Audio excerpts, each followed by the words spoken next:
비상계엄 당시 국회로 진입한 707 특수임무단을 이끌었던 김현태 단장이 오늘 언론 앞에서 첫 입장을 밝히고 당시의 경위를 구체적으로 증언했습니다. 네, 한편 국방부는 조금 전에 진행된 브리핑을 통해서 현재 법적으로는 대통령이 군 통수 권한을 가진다고 밝혔습니다. 자세한 내용 국방부 취재기자 연결해서 알아보겠습니다. 자, 박희재 기자, 국회로 진입한 계엄군인 707 특임단, 그 지휘관이 공개적으로 당시 정황을 증언을 했죠.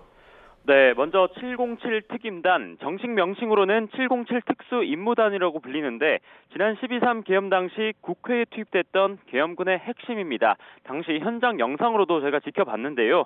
오늘 아침 김현태 특임단장이 서울 용산 국방부 청사 근처에서 자청에서 기자회견을 진행했는데요. 현장에서 직접 본 김현태 단장은 보는 내내 눈시울을 붉히면서 말을 이어나갔습니다. 1시간 정도 이뤄진 기자회견과 이어진 질의응답에서 가장 눈에 띈 증언은 국회에서 의원 150명 이상을 모이지 않도록 하라라는 지시를 받았다는 겁니다. 이 지시는 상급 부대 지휘관인 곽종근 전 특수전 사령관에게서 내려온 건데 당시 김용현 전 국방장관의 지시를 토대로 명령이 내려온 것이라 김현태 단장은 당시 분위기를 토대로 설명했습니다. 잠시 들어보겠습니다. 12시, 12시 반 사이였던 것 같습니다. 들어가서 꺼낼 수 있겠냐 하고 전화 오고 지금 국회의원들 모이고 있는데 150명 되면 안 된다 뭐 이런 뉘앙스로 말한 거는 그 시간이었던 것 같습니다. 이에 국회 현장에 있던 김현태 단장은 당시 상황상 인원이 많아서 진입할 수 없다고 보고했다라고 증언했습니다. 이외에도 국회의원을 비롯해 인원을 국회로부터 끌어내라는 내용, 또 국회를 비살상 무기로 진압하고 봉쇄하라는 구체적인 명령이 있었다고 밝혔습니다. 김현태 단장은 707 특수임무단은 김용현 전 국방부 장관에게 이용당한 가장 안타까운 피해자라고 강조했는데요. 그러면서 당시 부대원들은 자신의 지휘를 따랐을 뿐이라며 어떠한 법적인 책임이 따르더라도 모두 자신이 책임지겠다 말했습니다.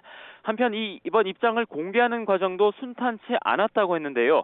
지난주 금요일 국회 국방위원회에서 입장을 공개할 계획도 있었지만 석연치 않은 이유로 중단된 만큼 이번 증언은 그 준비부터 이번 기자회견 현장 이동 과정까지 철저히 비밀로 했다고 덧붙였습니다. 김 단장은 이번 일을 끝으로 스스로 죄를 묻고 또 전역을 염두에 두고 입장을 공개한다고 회견 취재를 설명했습니다. 네, 그리고 이 소식도 관심입니다. 군 통수권이 대통령에게 있다, 이런 발언이 있었다고 하는데 어떤 상황에서 나온 말인가요? 네, 오늘 오전 10시 반 국방부에서 진행한 정례 브리핑에서 나온 내용입니다. 여기서 국방부는 현재 군 통수권이 공식적으로 대통령에게 있다고 밝혔습니다. 취재 기자가 질의에 대답하는 과정에서 나온 내용인데요.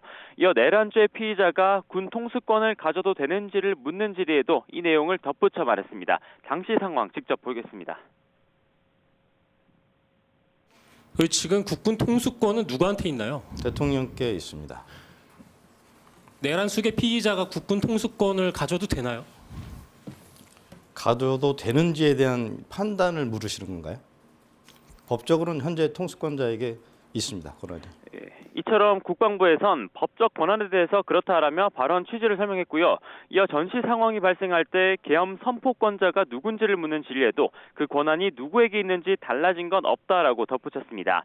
이와 함께 군 검찰이 윤석열 대통령을 체포할 계획이 없느냐 하는 질의에도 나왔는데요. 이에 대해서 국방부는 현재 수사가 진행 중인 것으로 안다라고 답했습니다. 지금까지 국방부에서 YTN 박희재입니다.